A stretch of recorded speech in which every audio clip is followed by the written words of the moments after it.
Ya pemirsa, Menteri ESDM Bahlil Lahadalia menegaskan bahwa rencana pembatasan BBM bersubsidi dan juga yang menjadi sejumlah isu-isu utama memang menjadi pembahasan pemerintah pada saat ini. Dan salah satunya juga ada terkait dengan data Badan Pusat Statistik atau BPS dan juga hasil sensus pertanian 2023 menunjukkan tingkat pendapatan petani yang rendah dalam 10 tahun terakhir, di mana begitu pula dengan luas lahan garapan petani yang terus turun setiap tahunnya. Pendapatan rumah tangga petani dalam setahun sekitar 26,5 juta rupiah, yang artinya sekitar 2,2 juta per bulan atau jauh di bawah rata-rata UMR di banyak tempat. Fakta itu tali tiga uang dengan luas lahan pertanian yang menyusut tiap tahun akibat alih fungsi lahan. Inilah editorial Media Indonesia edisi Kamis 26 September 2024 dengan tema Nasib Tragis Negeri Agraris. Bersama saya Yohana Margarita, Anda juga bisa berpartisipasi dan berinteraksi melalui telepon interaktif di nomor 021 583 99100. Pagi ini telah hadir bersama saya anggota Dewan Redaksi Media Group, Arief Suditomo. Mas Arief, selamat pagi. Pagi, Yohana.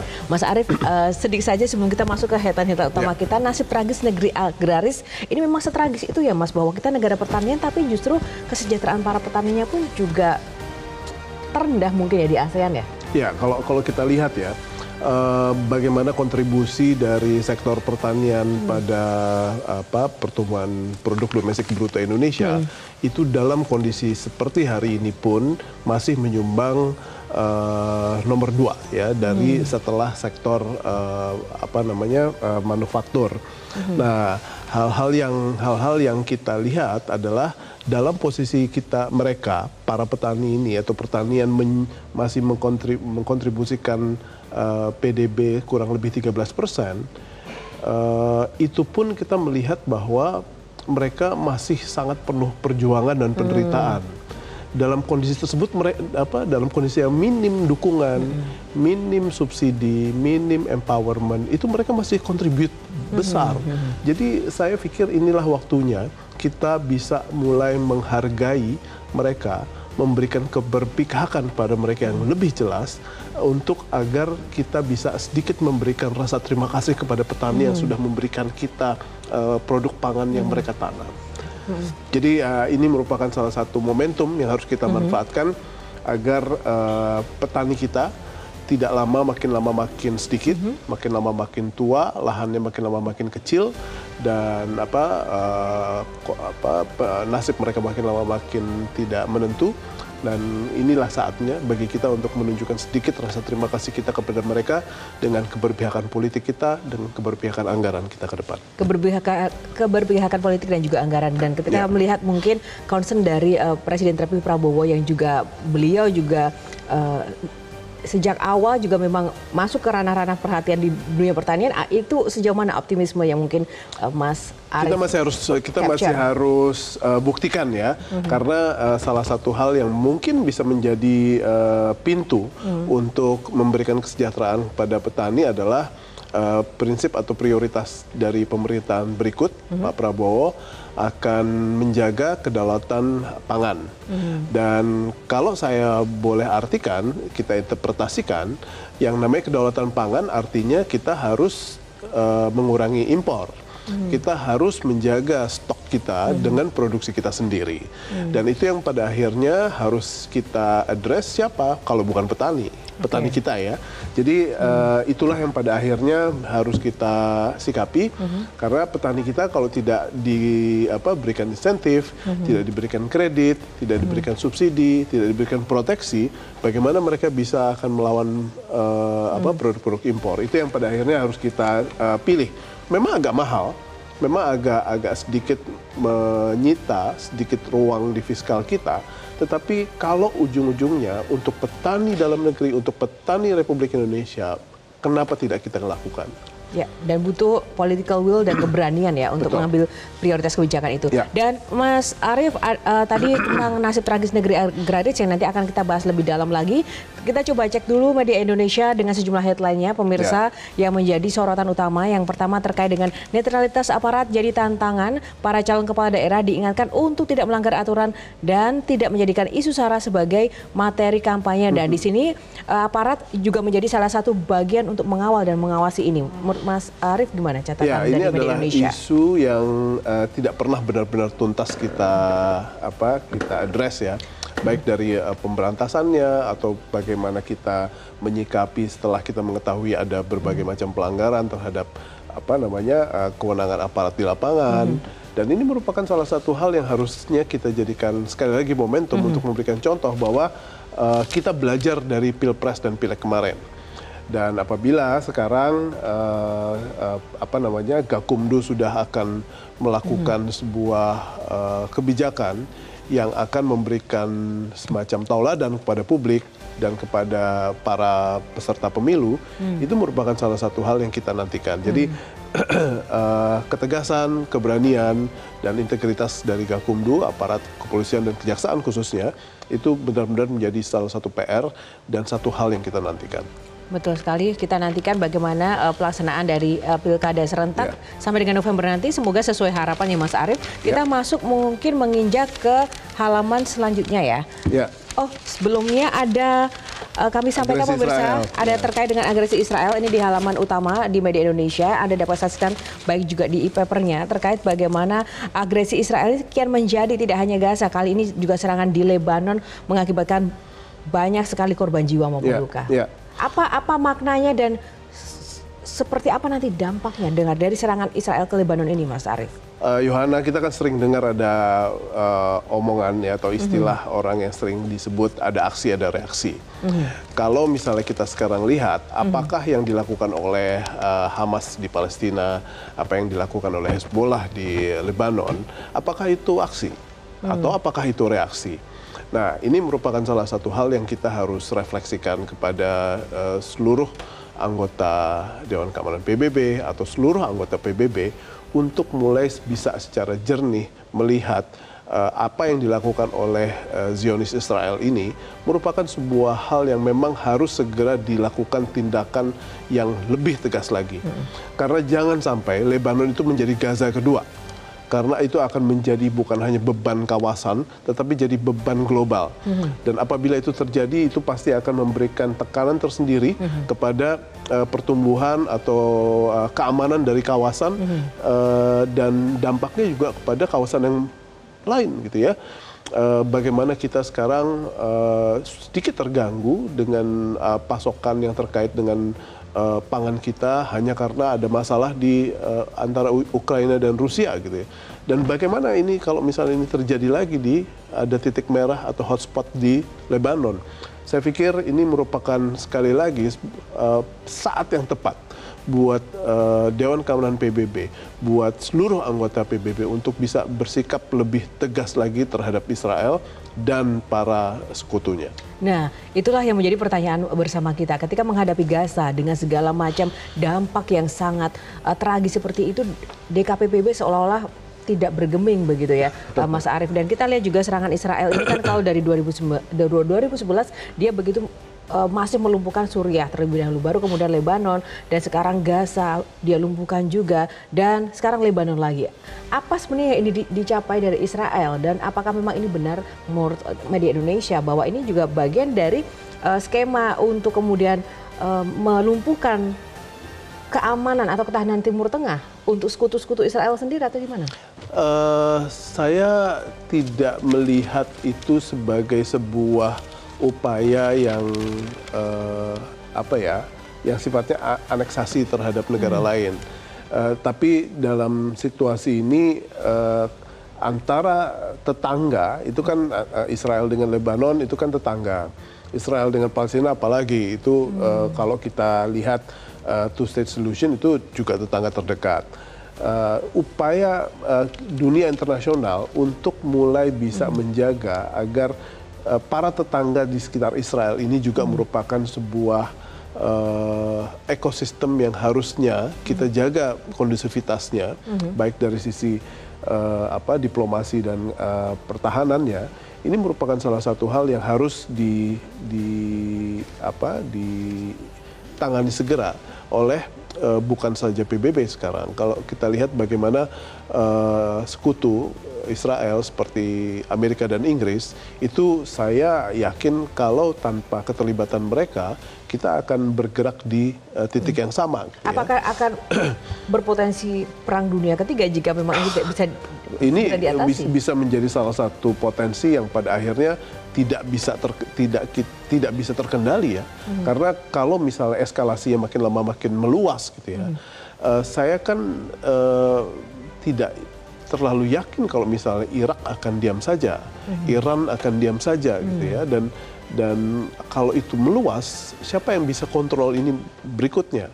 Jadi sepanjang dunia internasional tidak memiliki sebuah gerakan bersama untuk containing the problem hanya di wilayah atau antara Israel dan Palestina saja, kita akan mendapati sebuah problem yang tiba-tiba akan meluas dan tiba-tiba tidak kita bisa perhitungkan dampaknya seperti apa. Baik, semoga lagi-lagi kita di saat situasi seperti ini kita hanya bisa bilang semoga ya Mas Arief ya untuk segera terjadi solusi penyelesaian konflik di Timur Tengah.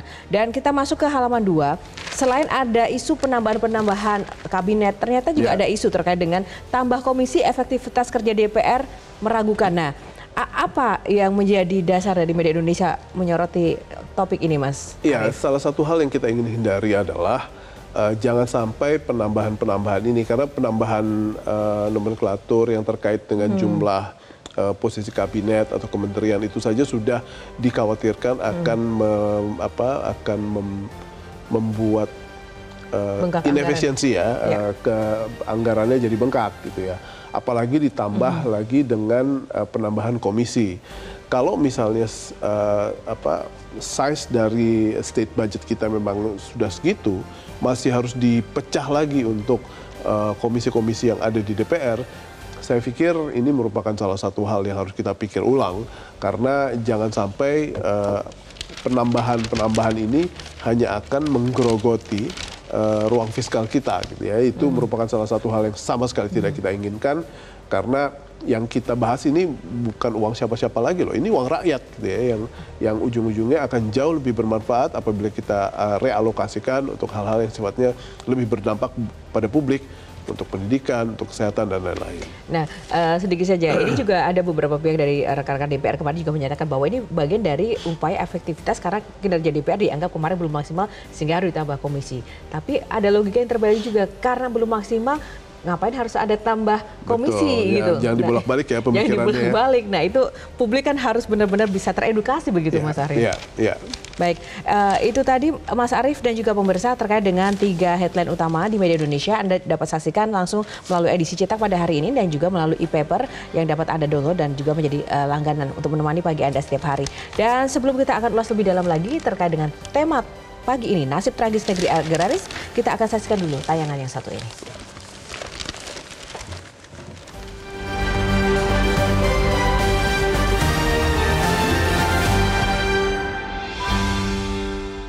Nasib tragis negeri agraris.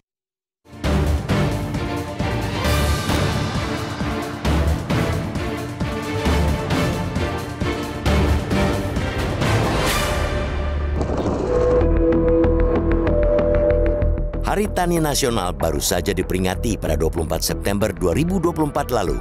Namun jika kita bicara jujur, apa yang sesungguhnya kita peringati dari Hari Tani Nasional itu? Apa pentingnya? Jika merujuk pada data Badan Pusat Statistik atau BPS, hasil sensus pertanian 2023 menunjukkan tingkat pendapatan petani yang rendah dalam 10 tahun terakhir. Begitu pula dengan luas lahan garapan petani yang terus turun tiap tahun. Dalam catatan BPS, pendapatan rumah tangga petani dalam setahun sekitar 26,5 juta rupiah, yang artinya sekitar 2,2 juta rupiah per bulan, jauh di bawah rata-rata upah minimum regional atau UMR di banyak tempat. Fakta itu setali 3 uang dengan luas lahan pertanian yang menyusut tiap tahun akibat alih fungsi lahan. BPS mencatat, kian kesini jumlah petani guram kian membengkak. petani guram ialah petani yang lahan mereka rata-rata hanya 0,25 hektar.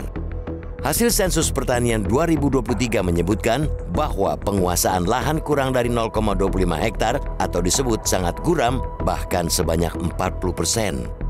Sementara itu, petani guram dengan penguasaan lahan kurang dari 0,5 hektar mencapai 62,14%. Alhasil, jumlah rumah tangga usaha pertanian atau RTUP guram menjadi 16,89 juta, naik 18,49% dari RTUP guram pada 2013 yang sebanyak 14,25 juta. Maka dengan hasil usaha yang teramat minim seperti itu, wajar bila banyak yang bertanya-tanya untuk apa petani punya lahan berhektar-hektar. Mending dijual ke pengusaha properti. Uangnya bisa digunakan untuk menyekolahkan anak setinggi mungkin agar nasib bisa berubah. Deretan fakta itu membuat kontribusi sektor agraris terhadap produk domestik bruto atau PDB terus menyusut, tinggal 12,5% di 2023. Pertumbuhan sektor pertanian dalam 10 tahun terakhir juga menunjukkan tanda-tanda kematian. Dari 3,69% di 2019, tinggal tumbuh 1,3% di 2023. Hal itu membuat kemampuan penyerapan tenaga kerja sektor agraris terus menciut menjadi 29,4%. Jangan terlalu berharap generasi milenial dan Gen Z. Masih banyak yang mau bekerja di sektor pertanian. Timpangnya kesejahteraan masyarakat petani itu tentu menjadi alarm bagi ketahanan pangan nasional. Korelasinya sangat kuat. Jika tak ada lagi masyarakat yang mau jadi petani, dari mana sumber pangan kita dapat? Bagi yang tak mau ambil pusing, tentu jawabannya ialah impor. Apalagi Undang-Undang Nomor 11/2020 tentang Cipta Kerja yang berkaitan dengan pangan menyebut impor adalah bagian dari upaya menjaga ketahanan pangan. Dengan dalih menjaga ketahanan pangan, keran impor pun dibuka lebar-lebar. Padahal di undang-undang sebelumnya, yakni Undang-Undang Nomor 18/2012 tentang pangan, penyediaan pangan nasional mesti diprioritaskan dari produksi dalam negeri dan cadangan nasional. Impor pangan dapat dilakukan jika kondisi produksi dan cadangan pangan nasional tidak mampu memenuhi kebutuhan. Perbandingan dua undang-undang itu menunjukkan negeri ini semakin jauh dari kedaulatan pangan. Sungguh tragis. Negeri yang sejak zaman Majapahit terkenal sebagai negeri agraris, kini tak lagi mampu menghasilkan sendiri kebutuhan pangan untuk rakyatnya. Nyaris semuanya bergantung pada impor, dan tentu harganya bergantung pada kemurahan hati negara eksportir. Peringatan Hari Tani Nasional yang baru saja berlalu dapat menjadi perenungan kemana negeri ini mau melangkah. Masalah pangan akan terus menjadi isu nasional termasuk bagi pemerintahan mendatang selagi negeri ini masih belum bisa lepas dari ketergantungan pada impor. Pembukaan lahan-lahan baru bisa menjadi langkah awal dimulainya kembali upaya negeri ini balik ke rel semula, yakni sebagai negara penghasil pangan. Pembentukan ekosistem industri pertanian yang menjanjikan juga akan menjadi gula-gula bagi Gen Z untuk mau terjun ke pertanian. Tanpa semua itu, tentu ketahanan apalagi kedaulatan pangan hanyalah mimpi yang tak bertepi.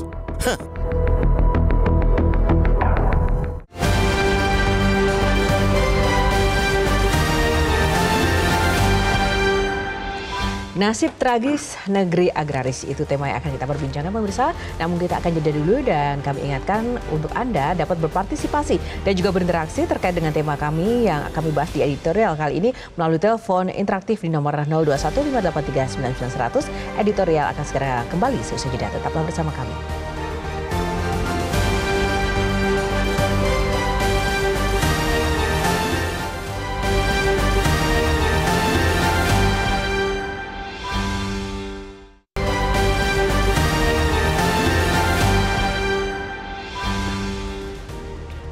Kembali di editorial Media Indonesia pemirsa, dan sebelum kita membahas bersama Mas Arief Suditomo, anggota Dewan Redaksi Media Group, kita akan tersambung terlebih dahulu dengan Profesor Hermanu Triwidodo, Guru Besar Pertanian IPB. Pak Hermanu, selamat pagi Pak Hermanu. Selamat pagi. Selamat pagi. Sampurasun. Rampes. Terima kasih Pak Hermanu. Terima kasih. Bapak, ini terkait tema kali ini Pak, nasib tragis negeri agraris. Bagaimana Anda melihat situasi industri dan juga para petani kita saat ini dan apa yang memang harus dilakukan oleh pemerintah, khususnya di pemerintah terpilih nanti ya, untuk kemudian memiliki keberpihakan begitu terhadap nasib para petani kita? Iya, makasih Mbak Yohana, Mas Arief. Ini kalau peringatan Hari Tani tadi apa gunanya gitu ya? Tapi kebetulan saat ini di Tani dan Nelayan Center IPB sedang berkumpul petani perempuan untuk mendiskusikan adaptasi terhadap iklim dan kebijakan pertanian selama 10 tahun terakhir. Di samping itu juga dengan kawan-kawan CSO yang lain kita melakukan survei persepsi petani tentang hal tersebut begitu. Kami menyelenggarakan itu karena yang pertama seringkali kita itu mengatasnamakan petani tapi sebetulnya nggak tahu petani itu apa. Jadi kita ingin mendengar tentang petani. Sekaligus juga seringkali kita mengatasnamakan suara perempuan tapi nggak pernah mendengarkan suara mereka gitu. Jadi ini berkumpul, jadi ini sangat relevan dengan yang ada dikatakan tadi. Yang utama tadi dari pengantar tadi saya kira hampir online dengan hasil survei kita. Hampir survei kita. Kalau menurut saya selama ini dari 2 hari kemarin kita diskusi, itu petani itu seringkali diperas keringatnya tapi tidak pernah diperhatikan manusianya. Seringkali semuanya ditumpukan ke petani, tapi tidak diperhatikan nasibnya bagaimana. Itu yang terjadi keluhan banyak. Jadi misalnya tadi di awal media Indonesia tadi ya, tadi dikatakan bahwa presiden yang lama sudah berdiskusi dengan presiden yang baru untuk hilirisasi, termasuk pertanian. Nah, jangan-jangan seringkali pertanian itu dipandang kayak semudah tambang saja gitu. Jadi ini kan agak beda. Jadi seringkali kita petani itu diberi pakaian yang sebenarnya bukan tugas kita. Misalnya sekarang kaitannya dengan kedaulatan pangan dan impor. Kalau impor dikira petani nggak bisa berproduksi dan lain-lain. Tapi sebetulnya kalau kita mau ikut meringankan beban petani, itu misalnya kalau impor kita itu 10% dan pangan itu diterjemahkan sebagai beras, sebenarnya kita bisa mengurangi impor itu dengan pakai makan fungsional misalnya dari konsumen kita yang di kota-kota besar yang nggak pernah nanam, mencoba 1 hari saja nggak makan beras. Bisa umbi, bisa sagu, bisa apa. Itu udah 10% terkurangi, kita nggak usah impor lagi. Ya masalahnya perhatian terhadap itu kan nggak ada. Nah, Pak Herman, maaf ya Mbak Yohana, siap. Ya, Pak Hermanu, menurut Anda kenapa tidak ada perhatian atau prioritas? Apa tantangan terbesar memangnya di dunia pertanian kita sebenarnya? Iya, kebetulan saya itu sering buat kartun ya. Kartun saya yang terakhir itu bunyinya begini. Kalau program pertanian itu tidak punya niat untuk mensejahterakan dan memuliakan petani, ujung-ujungnya itu 1, mesti intimidatif, 2, mesti kolutif, 3, mesti merusak alam begitu ya. Jadi selama ini tadi seperti yang saya katakan di awal, bagaimana memperhatikan nasib petani itu, kehidupannya dan lain-lain itu tidak dipikirkan, tapi yang digenjot atau didorong itu agar produksinya begini, produksinya begitu. Dan seringkali karena itu petani dipaksa untuk melawan alam. Jadi misalnya yang biasanya nanam 2 kali setahun dipaksa menanam 3 kali setahun. Kan mesti banyak gagalnya karena nanam di luar musim.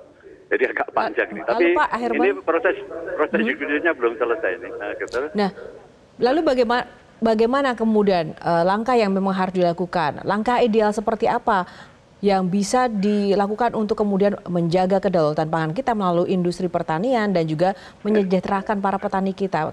Kalau dari penelitian Anda melihat situasi Indonesia sekarang, apa yang paling ideal? Kebijakan seperti apa? Yang pertama pertanyaannya harus bagaimana kita membuat keluarga petani sejahtera. Misalnya ini, berapa sih pendapatan yang diperlukan oleh keluarga tani dengan 2 atau 3 orang anak dalam sebulan? Kan dia warga negara Indonesia juga.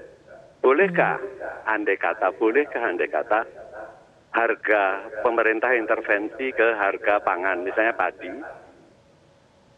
setelah dihitung HPP-nya, harga produksinya, itu harus ditambahkan 15%, seperti juga kontraktor dan lain-lain itu.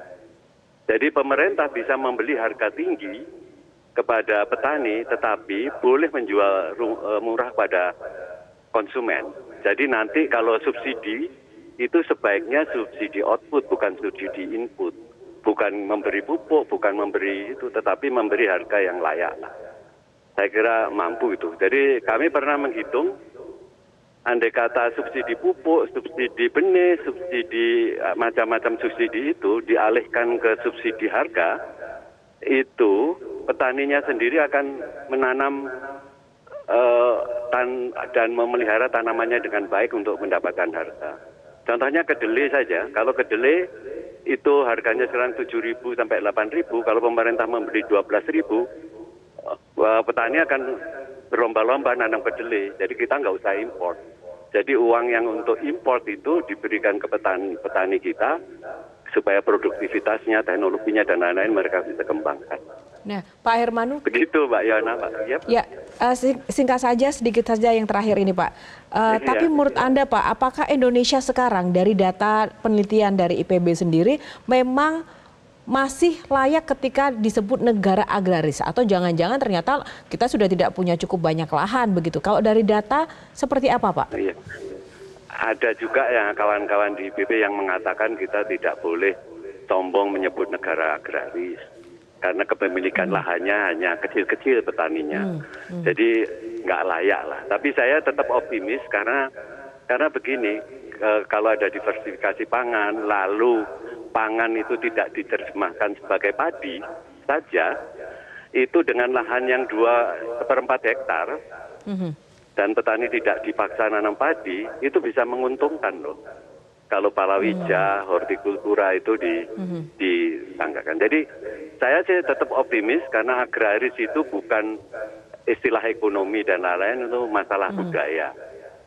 Jadi saya masih tetap optimis dan anak-anak Gen Z itu sekarang banyak loh yang tertarik terjun di dunia pertanian, baik di on farm-nya maupun di inputnya maupun di kulinerannya, itu banyak sekali itu. Jadi udah muncul itu. Itu baik. Mbak Yohana, Mas Arif. Baik, terima kasih Prof. Hermanu Triwidodo, Guru Besar Pertanian IPB untuk ulasannya bersama editorial Media Indonesia pagi ini. Salam sehat selalu, Pak Hermanu. Terima kasih. Mohon doanya. Baik, amin. Menjadi harapan kita bersama ya, Mas Arief ya. Tadi apa yang disampaikan Pak Hermanu ya, pada akhirnya semuanya mau kita negara agraris atau enggak, tapi yang pasti adalah poinnya para petani ada masyarakat Indonesia yang tetap harus disejahterakan. Melihat situasi sekarang ternyata pendapatan mereka per tahun ternyata cuma 5,2 juta, Mas Arief.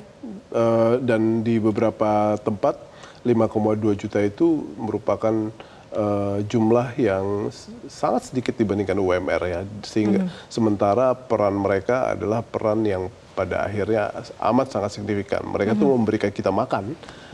Kita kan tidak mungkin menyandarkan perut kita pada impor terus-menerus, karena itu akhirnya kita jadi tidak berdaulat di sektor pangan. Jadi ya untuk mewujudkan atau memperlihatkan bahwa kita berterima kasih kepada mereka adalah ya kita harus menunjukkan keberpihakan kita. Lewat apa? Lewat subsidi, lewat keberpihakan. Dan ini merupakan salah satu hal yang kita harus bahas. Kalau tadi Prof. Hermanu bilang bahwa subsidi input atau subsidi output itu merupakan sebuah upaya yang masing-masing punya plus dan minusnya.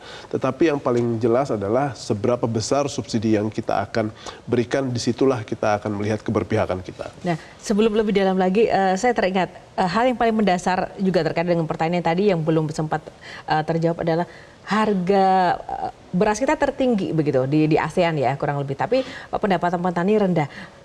Lalu kemana begitu alokasi dari penjualan dengan harga tinggi? Otomatis kan harusnya ada untungnya begitu ya Mas Arief ya. Penentuan harga ini bukan suatu hal yang sederhana, Yohana ya, karena kalau kita punya harga tinggi dengan jumlah petani gurem yang makin lama makin meningkat, ya kita ini memiliki kurang lebih berapa petani gurem kita tuh kurang lebih ada 5 jutaan ya, yang pada dasarnya juga harus kita pertimbangkan.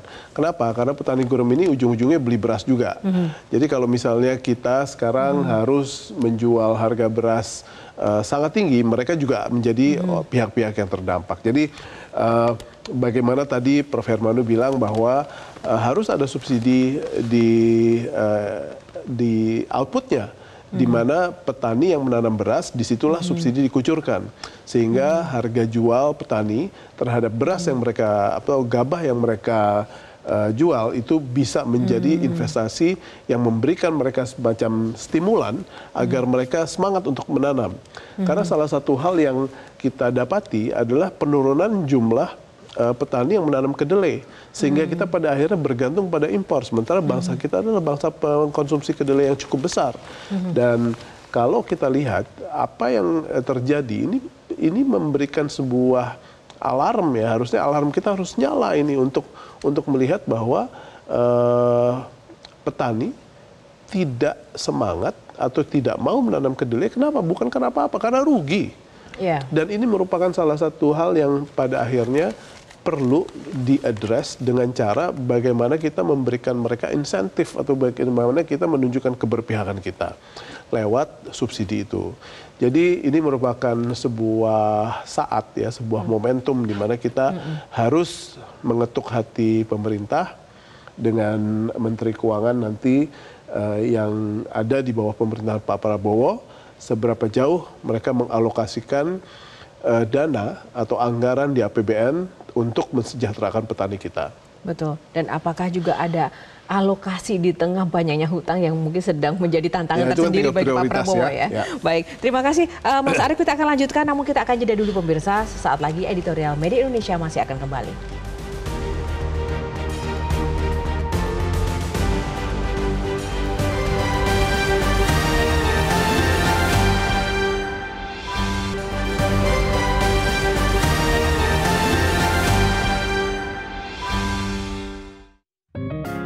Media Indonesia mengajak Anda untuk mengakses fitur premium e-paper. Dengan sajian konten berbasis intelektual dan meneguhkan kebangsaan, Media Indonesia tampil dengan lebih dinamis melalui e-paper Media Indonesia yang dapat Anda akses kapan saja, di mana saja. Caranya mudah, download aplikasi Media Indonesia di Android atau ketik link e-paper.mediaindonesia.com atau bisa scan QR Code pada layar kaca Anda. Klik tab e-paper di bagian samping layar tablet Anda, daftarkan data diri, serta pilih paket berlangganan e-paper Media Indonesia sesuai dengan kebutuhan Anda. Nikmati juga bonus spesial tambahan 4 halaman rubrik fokus setiap hari. Semua bisa Anda dapatkan hanya di e-paper Media Indonesia. Untuk informasi lebih lanjut, hubungi customer service di nomor 0811 1201 2018 atau kunjungi media sosial @Media Indonesia. Media Indonesia, referensi bangsa. Ya pemirsa, kita akan lanjutkan pembahasan terkait dengan tema pagi ini, namun kita akan menyapa dulu para penelpon yang sudah antri di line telepon kami. Kita sapa Bu Indra dari Cirebon, Jawa Barat untuk menyampaikan tanggapannya. Bu Indra, selamat pagi. Selamat pagi Mbak Yohana Margareta dan Bung Aris Suditomo. Assalamualaikum warahmatullahi wabarakatuh, Metro TV. Waalaikumsalam. Dipersilakan Ibu. Aduh, Iya, ini persoalannya klasik banget dari zaman dahulu ya.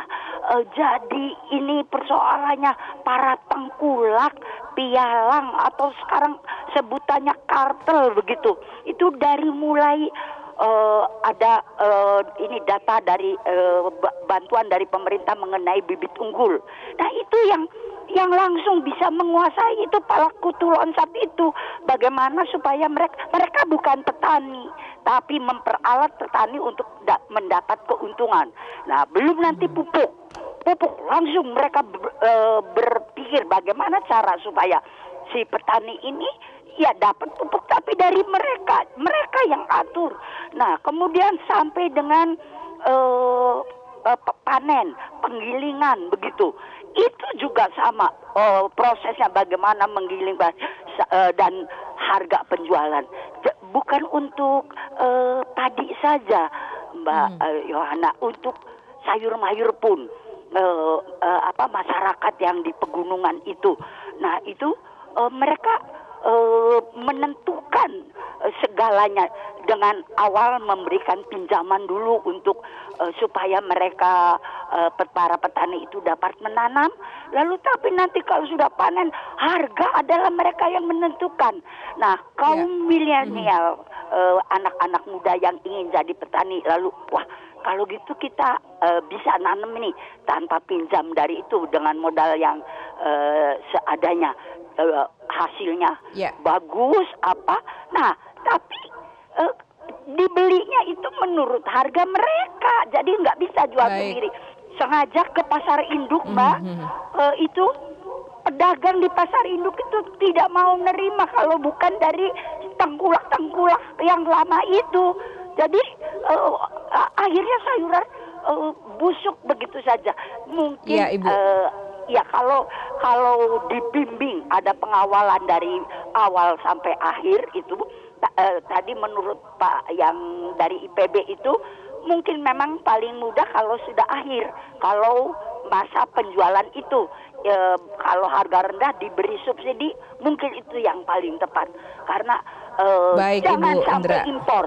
Iya, karena jangan sampai impor ya. Tidak bisa asal di kawal. Terima kasih. Assalamualaikum. Terima kasih Ibu Indra untuk kesaksiannya ya, sharingnya dari pengalaman di lapangan. Dan kita ke Temanggung. Tadi dari Cirebon kita ke Temanggung, Jawa Tengah. Ada Bapak Sukarwan. Pak Sukarwan, selamat pagi.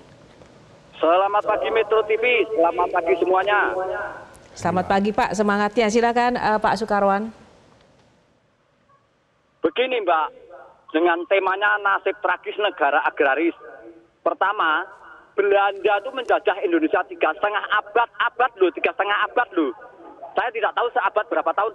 Itu ingin mencita-citakan Indonesia jadi negara agraris dunia. Makanya kita tidak punya pabrik gula tanpa Belanda. Kita tidak punya rel kereta api tanpa Belanda. Kita tidak punya stasiun bagus seperti Gambir tanpa Belanda. Yang kedua, jangan sampai salah urus negara agraris yang dikaruniai Tuhan yang Maha Kuasa. Hanya Indonesia loh yang punya 2 musim sangat bagus. Negara lain tuh ngiri. Tapi kenapa sekarang remaja-remaja Indonesia menghindari jadi tani? Artinya tani modern loh. Seperti saya tuh petani tapi petani modern. Saya maaf, saya tidak sombong. Saya S2 UII sekarang jadi petani. Yang ketiga, ini Pak Prabowo belum lama ini menunjuk Sudaryanto, orang Jawa Tengah sebagai Wamen Pertanian. Saya kurang apal Menteri Pertaniannya siapa. Harusnya Indonesia digalakkan padat karya.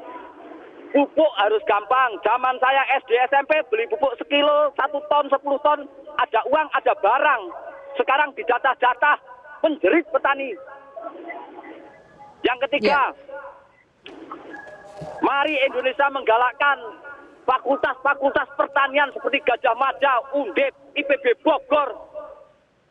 Harus bisa mengendalikan, membuahkan, menghasilkan petani-petani modern, setidaknya jadi penyuluhan. Zaman Pak Harto, penyuluh-penyuluh kecamatan diajai Honda Inventaris sangat gencar menyuluh-menyuluh ke desa-desa.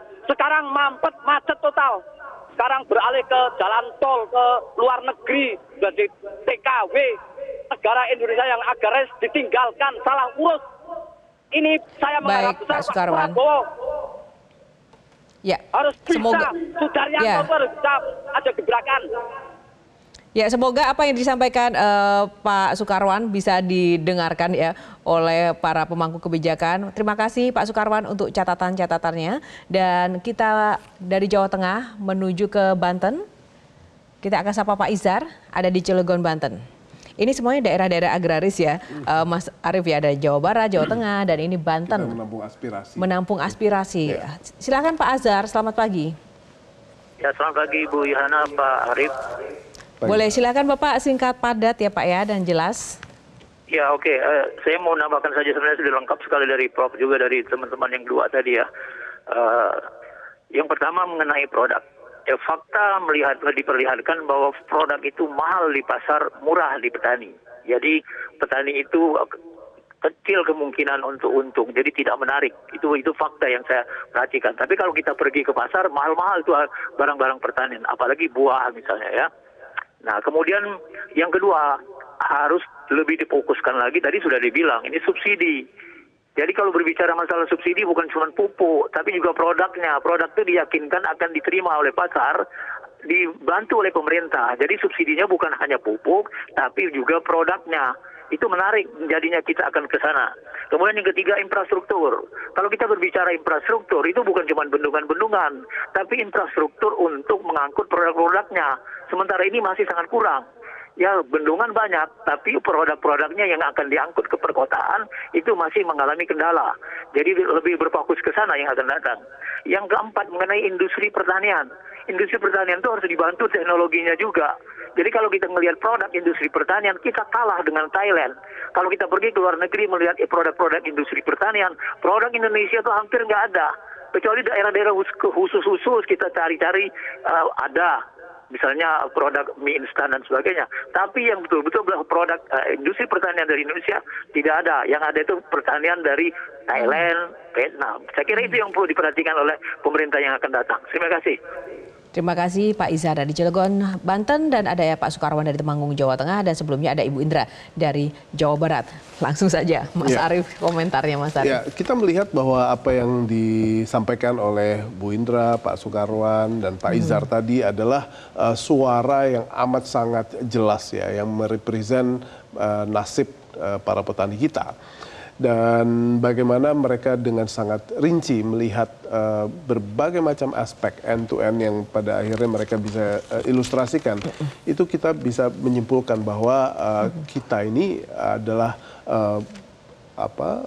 bangsa yang tahu atas apa yang pada dasarnya harus dilaksanakan.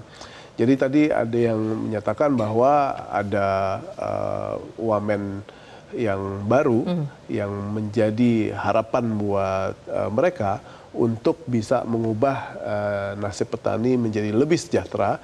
Itu merupakan salah satu hal yang juga kita harus tagih dan kita jaga.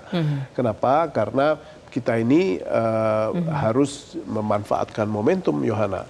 Kalau misalnya Pak Prabowo ingin menghadirkan kedaulatan pangan, yang paling harus bisa kita jaga adalah bagaimana kita bisa mensejahterakan petani lewat harga jual yang mereka nikmati, lewat fasilitas yang mereka nikmati, training, teknologi, dan juga hilirisasi. Kenapa kalau misalnya tadi kita mendengar bahwa yang namanya hilirisasi itu harusnya bukan hanya di minerba saja, tetapi juga harus di pertanian dong. Untuk pada akhirnya kita bisa mendapatkan sebuah ekosistem pertanian yang bisa menguntungkan banyak pihak gitu ya. Dan ini merupakan salah satu hal yang sangat-sangat kita nanti. Kenapa? Karena lahan pertanian makin lama makin kecil. Usia petani kita makin lama makin tua. Orang-orang yang pada dasarnya memiliki usia yang muda sudah sangat tidak tertarik untuk menjadi petani. Mereka yang punya skill rendah, mereka jadi TKI. Mereka yang punya skill dan pendidikan tinggi, mereka pergi ke kota untuk jadi professionals. Dan siapa yang mau jadi petani kalau mereka jumlah lahan makin lama makin kecil dan ketertarikan mereka untuk menjadi petani makin lama makin sedikit gitu ya. Siapa yang kasih makan kita? Nah, satu hal sebelum saya lupa Mas Arya, terkait dengan lahan yang semakin sempit ini kan juga ada rencana begitu kan, kebijakan di era nanti Pak Prabowo untuk membuka lahan-lahan baru khususnya di Papua segala macam. Itu sudah cukup belum ya, kira-kira nanti akan menjadi sebuah solusi jitu begitu? Apabila itu berhasil dan benar-benar berproduksi, kita berharap itu akan menjadi salah satu solusi. Namun salah satu hal yang kita bahas di sini adalah nasib petani kan. Dan siapa yang mengerjakan sana? Kalau yang mengerjakan adalah bagian dari industri, itu bukan akan menjadi pihak hal yang mensejahterakan secara langsung petani. Dan ini menjadi salah satu hal yang kita harus jaga juga. Kalau ada pembukaan lahan, kita harus pastikan bahwa itu adalah petani. Dan itu akan menjadi sebuah akselerator kan untuk bisa meningkatkan kedaulatan pangan kita dan juga meningkatkan kesejahteraan petani. Baik, kita akan ulas lebih dalam lagi Mas Arief. Kita akan jeda dulu, sesaat lagi Editorial Media Indonesia akan kembali.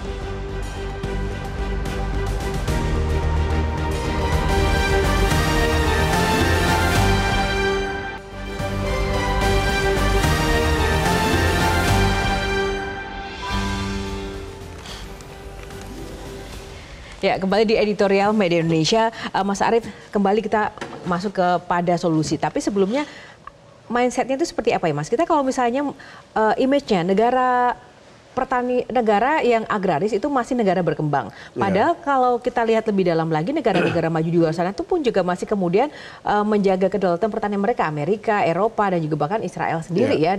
Kita harus mengakui begitu. Teknologinya bagus. Nah, kenapa Indonesia tidak bisa menerapkan itu begitu? Karena keberpihakan. Kembali pada keberpihakan. Karena kita harus sekali lagi berkontemplasi apakah kita sudah berpihak pada petani.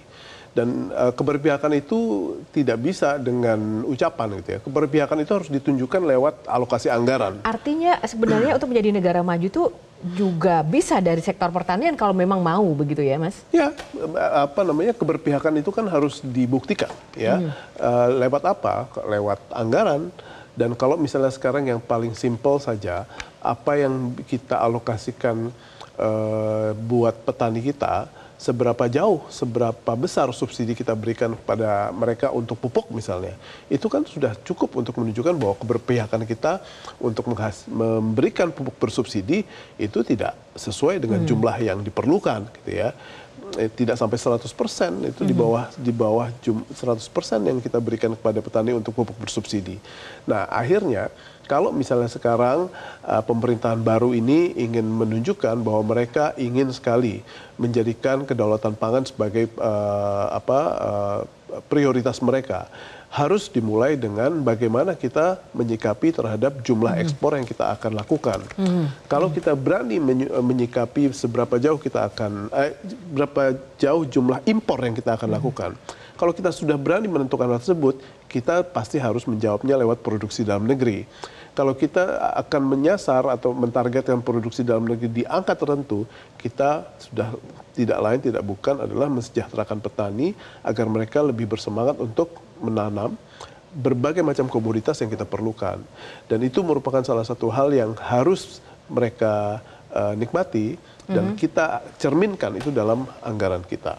Baik, terima kasih. Kita lihat nanti seperti apa ya Mas Arief. Ini menarik sekali transisi pemerintahan dengan skema pemerintahan Presiden terpilih Prabowo yang baru. Nanti siapa-siapa juga profesional yang akan ditempatkan di situ, itu bagian dari sebenarnya ini akan berpihak atau tidak. Terima kasih Mas Arief untuk ulasannya bersama Editorial Media Indonesia. Dan pemirsa, pembentukan ekosistem industri pertanian yang menjanjikan juga akan menarik bagi Gen Z untuk mau terjun ke dunia pertanian.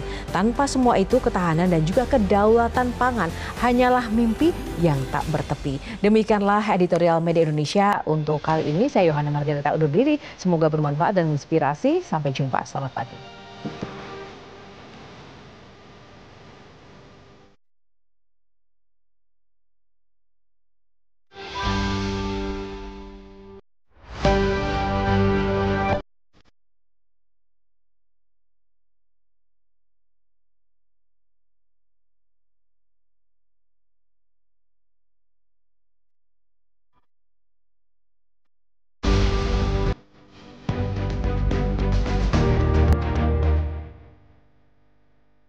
Jelajahi cara baru mendapatkan informasi. Download Metro TV Extend sekarang.